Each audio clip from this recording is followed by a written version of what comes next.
Pagpata! Walang puputok ha! Walang puputok! Pasas, prepare nyo! Pasas! Wala! Sige, dito. Pusasan agad.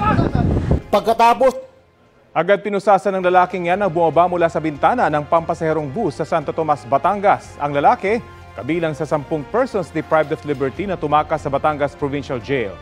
Sunod na sumuko at pinusasan ng 4 niyang kasamahan.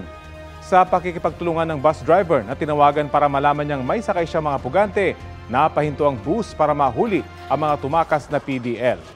Ayon sa mga otoridad, walang hostage o walang hostage taking na nangyari. Wala ring nasawi o nasaktan sa mga PDL o pasahero ng bus. Sa Ibaan, Batangas na nahuli ang 3 tumakas na PDL. Na-recover sa mga inmate ang isang baril, mga bala, patalim at pera. Paliwanag din na tumakas sila dahil sa kalupitan umano ng isang prison guard na madalas daw silang pagtripan.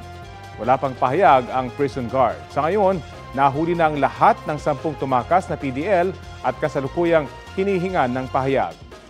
Mahaharap naman ang mga pugante sa karagdagang reklamo.